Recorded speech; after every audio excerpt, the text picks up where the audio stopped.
フィットの燃費を見てきます。今日のフィットは EHEV-RS。そう、燃費を重視していて、しかもスポーティー性能も重視されていて、そんなね、モデルになります。で、この車に乗って、一般道を山道、一般道みたいな感じで走っていきます。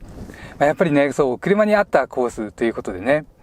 でね、行きの一般道はノーマルモードで普通に走ります。で、次の山道はスポーツモードで走って、帰りの一般道はエコモードにして全力で燃費走行をして戻っていきたいなと思います。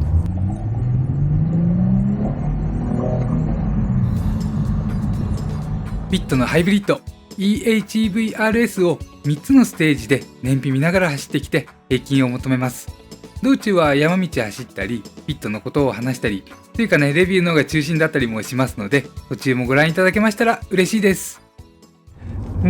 でね、そう、どれぐらい燃費伸ばせるかっていうのと、この車に合ったような走り方をしたらどれくらいかっていうのをね、見ながら走ってこようかなと。今日ね、もう乗っていて、そう、ずっと山道走っていて、もうテンション上がっちゃってるんでね、ラリったこと言っちゃうかもしれないんですけれども、とりあえずね、条件は、今日は今外気温10度で AC がオンです。ここね、曇っちゃうと画質悪くなっちゃうんで AC 回していきます。それから暖房が弱で一目盛りだけついています。いろいろ車のことを話しながら進めていきたいなと思います。それでは行ってきます。途中経過1回目です。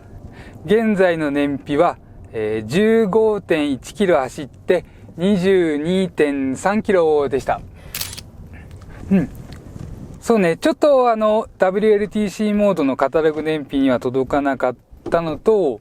トヨタのハイブリッドみたいにね、適当に走っても30キロとか素晴らしい燃費が出ちゃうのとはちょっと違うかなと。でもね、そう、フィットは別にいいところがあるというわけでね、同じ車じゃないですからね。で、次の山道区間に行ってみたいなと。ちょっとね、これ写真を忘れずに撮って、じゃあこれで次の山道区間に向かいます。ということでね、今山道区間の、ちょっとまたね、今入り口のあたりです。でね、そう、自分がこのコースをね、選ぶのにはちょっと理由がありまして、車何乗ってても楽しいです。それはね、好きな人みんなそうだと思います。でもね、自分の思い通りに走れる車は一番楽しいねって思うんですよね。どっか目的地に向かうにしても意味なく走るにしても、とにかく自分の思い通りに走れたら一番楽しい。で、あとね、そう、こうやって映像を撮っていると、手元の無駄なくね、走れる車っていうのは、こういうところをね、走りたくなっちゃうというか、走ることができる、撮ることができるというかね、ちょっと日本語わかんないな。この無駄なくね、走れるというのは、やっぱりこういうところに行きたくなっちゃう。話してる時って、どれだけ慣れてきてもね、自分もまだまだ全力です。多分これはすごいね、とっても話のお上手なゴミさんとかでもそうだと思うんですけれども、何も喋らずにね、ふらっと走ってる時ほどはうまく走れない。でも、走りやすい車だとね、話しながらでも、無駄がない操作が最低限できちゃう。しかも初めて乗る車でね、その日とか、その翌日とか、そういう車でもね、こういうところ走れちゃう。で、うまく走れないと自分が不快感出てきて、話もね、つまんなくなっちゃうんですよね。自分の気分が乗ってきて、ようやくいいレビューができるみたいなところあると思いますから、そんなこともあってね、今日フィットここに来ています。欲を言うとね、左側の感覚がもっと取りやすかったらいいんですけれども、さすがに、RS ってね、スポーツグレードですけれども、フィットはフィットなので、左側、A ピラー遠いですし、このダッシュボードね、平らで、奥行きも長い。で、ちょっとね、左側の感覚取りにくいのはあるんですけれども、それ以外、手元はね、すごく大人っぽい走りとかもね、言って大人っぽい走りじゃなくなっちゃった。ね、できたりとか、あとね、こういうところでぐわーっと踏めばね、踏みながらでもきちんとだが効いてくれて、ハンドルの微調整にも応えてくれたりなんかするね。やんちゃなところもあったりなんかして、すごく気持ちいい車です。でね、燃費は、今ね、下りなので30キロ指してますけれども、そんなに伸びにくくて、でね、もしかしたら電池の容量がそんなに多くないかもしれないっていうのがね、ちょっと思ったところです。バッテリーの容量。なんか、そう、今日ね、山道とか走っていて、下り走ってるとすぐね、いっぱいになります。で、いつの間にか残り、下の方3メモリとかね、すごい下の方に来たりなんかして、あれってこれ前回と減ったところと差が大きいよねとかちょっと思っていたんですけれども、そういうことなのかな。もうね、さっきも下3メモリで撮影始めて、もう満タン近くまで来ましたね。ほんの数分も降りてないけれども、この先今回上りなんでね、無駄に電気捨てちゃうことは多分ないと思います。でもね、ちょっと下りが長いと、もしかしたらね、蓄えきれないほどの電気を、エネルギーをね、捨てちゃってることになってるのかもしれない。それと、そうね、そういうところもあってか、エンジンかかる回数は多いような気もします。ただね、例えばね、トヨタみたいに、エンジンかかる時間がね、トヨタの方がエンジンかかる時間が短いとしても、ホンダの方が多く回ってるとしても、なかなかね、音とか振動の部分でやっぱり魅力があります。やっぱりっていうのはね、そう4気筒エンジンということもあるし、で音質的にもね、音質が、ガラガラ言わないですね。結構ね、低い音でエンジン音を出すんですけれども、ちょっとね、この先踏んでみますね。低い音でエンジン音を聞かせるんですけれども、そんなにね、ガラガラした音じゃないので、違和感がない。あとね、こうやって普通に走ってると、タイヤがね、この車のタイヤはなんかちょっとハイグリップタイヤみたいにゴロゴロ感あるので、これショックアブソーバーの動き始めのところとね、影響があるとしてもね、ちょっと踏んでいきますね。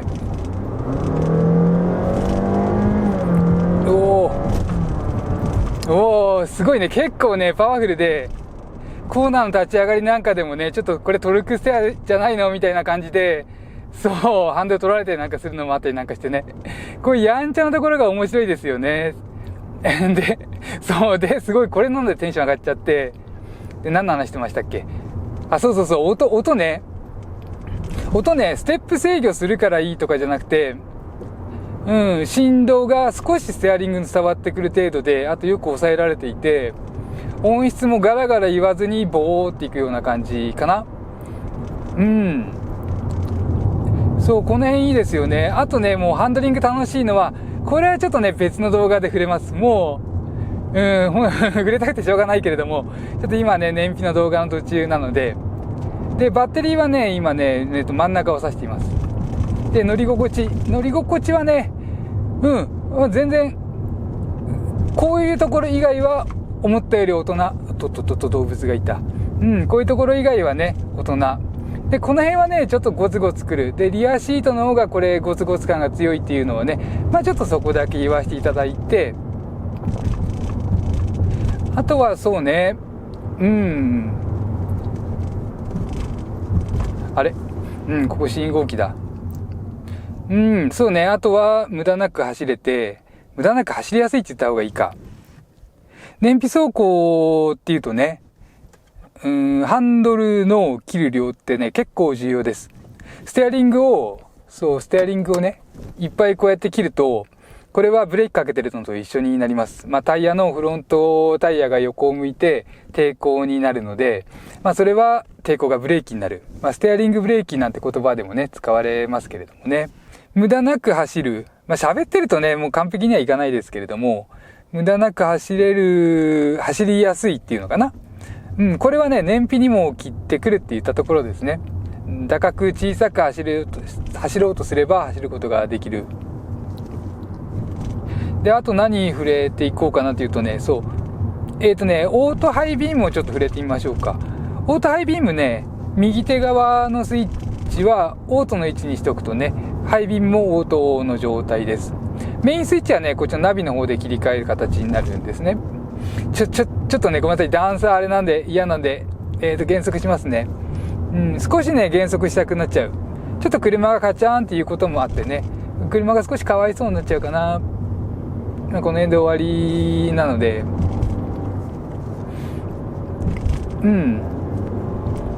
でね、そうそう、ハイビームがね、それで1回ローになると、もしくは手動でローに切り替えた後になかなかねハイビームになってくれない時があったりします。結構最近のシステムとしては慎重な方だと思うんですね。そういった時にパチンとねパッシングするように1回引いてあげると正常に動作するようになるっていうのをね、ちょっと思いました。で、あとね、そう、山道もうすぐ終わっちゃうんだけれども、ダメね、その話をしようとするとニヤついちゃうっていうことで、すいません、これはね、のり味と価格という動画で別にちょっとね、これから撮りたいと思うので、すいません、そっちを待ってください。でね、そう、今言いたいのは、加速感の話、そうだ、全然しなかった。前回にした時のね、加速感強いです。マイナー前のモデルからするとだいぶ良くなりましたね。マイナー前で気になっていた、そのパワーの部分と踏んだ時のパワーの出方の部分と、それから、ハンドリングの部分はこの RS というグレードが出てきて、すごく良くなった。ベーシックとホームはね、変わってないんでしょうけれどもね。気にするんだったらプラス20万でこの RS を選びなさいよ、みたいなね。選んでよ、みたいなところでね。で、じゃあね、これで中継地検に行って、次はね、ドライブセレクターが、この RS のね、特別装備になっていますので、その辺の話とかね、なかなかね、複雑で面白いです。もういじってていろんな表情を味わえるので、その辺の話をね、していきたいなと思います。とりあえず、2回目の中継地点に向かいます。途中経過です。さあ、さっきと同じ中継地点に戻ってきました。で、燃費はね、13.5 キロ走って、25.7 キロが表示されています。なんかね、そうね、この燃費自体は悪くはないんですけれども、バッテリーの状態とかがどうかなといったところかな。そう思ったよりね、バッテリーが充電できなかったといったところでね、今カメラ映ってるかな。真ん中より1メモリ大きいといったぐらいの通知に、ね、なっています。本当はね、ここで充電したバッテリーを使って次の区間で燃費稼ぐみたいなプランなんですけれども、半分からのスタートということになります。ごめんなさい、スポーツモードに切り替えるのを忘れてたんだ。そうだ。で、ごめんなさい、スポーツモードに切り替えるのを忘れて D レンジのまま走りました。B レンジっていうのもあってね、B の方が走りやすくて、そう B レンジ使おうかなと思ったのもあるんですけれども、そう B を使わなかったし、スポーツモードにもしなかった。ごめんなさい、ちょっとぐだってますぐだってますけれども、とりあえずね、すいません、ちょっと続けていきます。今度は間違えずに E コンモードにしました。燃費計リセットをしました。じゃあこれで走っていってまた途中経過を入れます。途中経過です。さあ、すいません、さっきね、ちょっと自分がミスっちゃってバッテリー充電したところから始められなかったので、ほんとね、全力で走ってきました。全力っていうのは息を止めて走ってくるような感じでね、ギリギリのアクセルブレーキ操作で、先読みをして走ってきて、でね、今出てる数値なんですけれども、まず距離はね、ちょっと雑になっちゃった。距離はね、11.3 キロ走って、49.1 キロの燃費が出ています。49.1 キロ。ちょっとね、あまり参考になる数値じゃないと思うんですけれどもね。で、11キロ走ってくる間に、エンジンかかる回数を数えてたんですね。そしたら、9回エンジンがかかりました。なので、1キロに1回エンジンがかかるぐらいの感じで、この EHEV も走れるっていうことなのかな。それでいて、あとね、バッテリーの残りのメモリが、残り3メモリから残り5メモリの間を上下してましたから、まだね、もっとうまく走れば、うまく走ることがね、できるんじゃないかなと思います。もうずーっとね、バッテリー、定められた加減を保つぐらいで走れればね、多分表示される燃費はもっと良くなるんじゃないかと。とは言ってもね、どうでしょうかね、これ、あと、ちょっと思うんですけれども、このフィットがね、お部屋みたいなこの辺の開放感とか見晴らしの良さとか、あとねリアシートの素晴らしさを持った車として出てきて、そうしたコンセプトとしてねこの4代目フィット生まれてきて、最初ね RS なんてグレードがなかったです。でそれでマイナーチェンジで RS で出してきて、そうフィットの持つ世界観コンセプトをぶち壊しに来たのかよなんてねちょっと思ったりもしたんですけれども、でもねあれですよね、結局ねもうなんだかんだ言ってそう乗って気持ちよければね、そんなことどうでもよくなっちゃう。ごめんなさい。マイナー前のフィットに乗った時かな、自分動画でそういうことを言ってて、でもやっぱりあれば嬉しいですよね、こういう車ね。で、見た目もね、大きく口開けたりなんかして、結構迫力増してますから、結構どころじゃないですよね。ガバッとね、口開けて、迫力のある顔になって、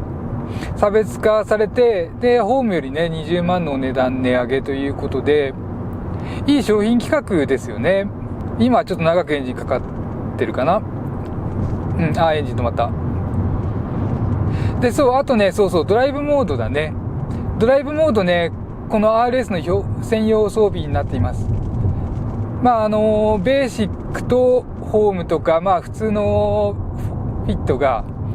イーコンモードと通常モード、通常モードでイーコンでボタンがあるって感じなんですけれども、それがねこれはドライブモードになっています。RS の専用装備ということで、なおかつ、パドルセレクターがついて、パドルのスイッチがついていて減速セレクターになっています。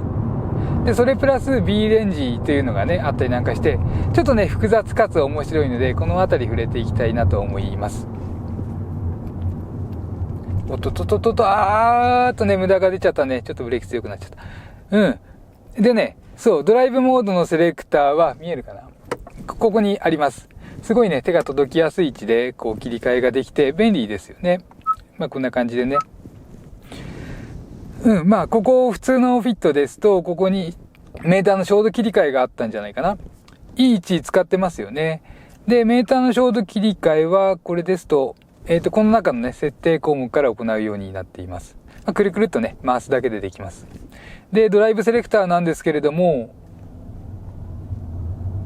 後ろ車いる。ちょっとね、ごめんなさい。ちょっと、燃費以上の加速しなきゃな。D と B があるうちの B レンジと、それから D レンジでも、スポーツモードにしてるときは、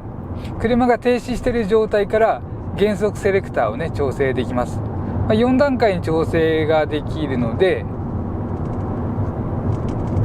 それで選ぶような形ですね。ちょっとでそこで減速セレクターが選べます。でどっから言ったらいいかな。でスポーツノーマルイーコンっていう3つあるうちの違いは主にねスロットル特性の、敏感さが違います。スポーツの方がね早開きになって刺激的になってくるような感じです。あと全開で加速する時の本加速が始まる時のねこういうグオーっと上がっていく時の山が、スポーツの方が激しいです。でエコが穏やか、そこにも差がありますね。ちょうどねターボ車で言ったらブースト圧のオーバーシュートのね立ち上がりが違うような感じで、全開加速時もね違うんでしょうけれどもね、ちょっとねノーマルとスポーツでばっかり走ってたのでエコの方がねわかんないので、すいません、ちょっとね明言はできないです。スポーツだけね大きく差があります。ノーマルとエコは差が小さいって言ってもね、例えばこうエコで走りながらその間にね同じアクセル回路のままノーマルに切り替えたりしたらちょっと前に出てくとか、そのくらいの差はあるんですけれども、ほんとね差は小さいです。でスポーツの方はねちょっと差がはっきりしていて、スロットル特性がねシャキーンと明確なのと、それからね減速の特性に違いがあります。滑らか運転よりもメリハリをね重視したような感じで、ワンペダル的になるんですけれども、アクセル離しただけで結構減速力が強まる。でそこのねアクセル回路 1% と 0%、 最後の最後のねこの0と11と0っていうのかな、ここの差がねかなり強まります。これをメリハリと取ってもいいし、逆にね、滑らかに乗りにくい、もうちょっと調整してよと取ってもいい。どっちにも取れるんでね、お好みでっていったところで、結構ね、いろんなモードがあって、楽しいです。一日乗っていてね、まだいろんな発見があるみたいなね。それから、B レンジというのがあります。D があって、その下 B があります。B にしてもね、やっぱ停止状態でここ、減速セレクター変えられるんですけれども、自分が一番走りやすくて、かつね、いろいろ面白いなと思うのは、B レンジで、減速セレクター4段階目、一番強いところにしたところっていうのがね、これが自分の好みですかね。あとそうね、モーターのパワーが上がっていたりとか、エンジン単体のパワーもね、上がってるそうですし、多分ね、バッテリーから取り出せる電気の量も、瞬間的なね、電気取り出しても電圧下がらないような制御に変わってるんじゃないかなとかいろいろ思うところがあって、ちょっとね、ごめんなさい、もうゴールついちゃうんで、これ別動画にします。今からね、ちょっとね、ナイトドライブ、高速道路編にしようかな。なので、でも乗り味、ハンドリング、乗り心地編と、それからこの燃費の動画と、あとね、ナイトドライブ編ちょっと1本作りますので、すいません、ちょっと別の動画を見てください。ということで、ちょっとじゃあこのままゴールに向かいますというか、ということで、ゴールです。そう、さっきからね、ほんと目の穴の先なんですけれども、とりあえずゴールして現在の燃費は 15.9 キロ走って、38.9 キロが表示されています。今39ですかね。だいたい40、さっきのね、信号まで40キロだったんですけれども、そう、40キロキープできなかったのが惜しいですけれども、ね、思ったよりの燃費になりました。なんだかんだでね、いい数値のままゴールできて。で、ちょっとね、今メーター移します。これがね、今走ってきたところの燃費です。このテストのちょっと前にセットした数値で言いますと、112キロ走って、21.3 キロ。なのでこの方がね、参考になる数値ですね。だいたい21キロぐらいみたいなイメージです。で、外気温はね、左下出てます。10キロ。で、あと、ここがドライブモードのセレクター。これね、空いてる穴使っただけだろうって最初思ったんですけれども、実際ね、すごい使いやすい位置ですね。ここいいと思います。じゃあ、あとね、こっちのメーター行きます。はい。ピント合わせます。ちょっと反射しちゃってるかな。これ消しますね、上。こっちのメーターね。これやっぱりね、ホンダらしくて綺麗ですよね。ということで、これで燃費情報とか、あとね、操舵支援。ちょっとね、さっき動画で触れた操舵支援はここからやります。車両設定と押して、運転システム設定かな。これで、車線逸脱制御システム設定。これがね、結構いろいろあるんですよね。すごい邪魔するんですけれども、選べます。ごめんなさい、カメラが。早め、標準、遅め、警報のみ。早めだとね、もう相当ね、低速で、大してこうね、道の真ん中いるつもりでも入ってくるぐらいの感じでね、介入してきたりなんかして、完全にね、オフにしちゃうのが不安だったりするんで、自分もこの警報のみか遅めかをね、ちょっと比べて使ってたぐらいです。遅めで十分ぐらいの感じですね。この辺があって。あとね、そうね、特別なところは、これパワーフローのメーターね、出し方がわかんないんですよね。あと、このモニターのオフの仕方がわかんない。これだとね、オフにはできないですね。ここは画面表示で、画面オフって押せばオフになりますけれども、これしかできないんかな。あとね、そう、ETC がね、ここ一体化してるのは嬉しいですね。そうしましたら、簡単にまとめていきます。まずは動画以外で走ったとき、158キロ走って、燃費 20.2 キロが表示されました。この日は山道を楽しんで走っている時間が長くて、もうね、ちょっと肩パンパンになっちゃうぐらいでして、で、普通よりね、悪い燃費になっているはずです。そして動画にした3つのステージですと、こんな感じ。合計すると、距離 44.7 キロで、燃費 29.0 キロが表示されました。感想としては、トヨタ式ハイブリッドには、ちょっと及ばないかなっていう感じで、ただ今回はね、冬で暖房を使っていたのと、燃費良いだけではなくて、加速の個性とか質感も意識されている EHEV、そしてスポーティーグレード。それにフィットでしたら、使えるリアシートなんていうね、特徴もあります。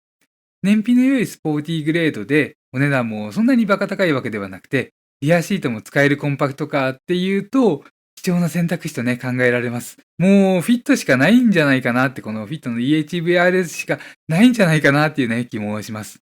そして同じコースは、ヤリスクロスとライズハイブリッドで動画にしていますので、よかったら比較用にそっちもご覧ください。あと、映像を見てて分かったのは、乗り心地に関して。乗っているとね、乗り心地悪いなんてことはなくて、ちょっと荒っぽいけれども、感覚的には悪くない。そのくらいの感じでした。でも映像だと豪快に揺れていて、カメラずれちゃっているのもね、わかります。道がボコボコだったというはね、ボコボコを過ぎました。このあたり乗り心地に関しては別動画で触れていきますので、できましたらチャンネル登録で応援いただけますと嬉しいです。ではまた次の動画でお会いしましょう。間違いいっぱいの自動車選び、ヒラリー男爵でした。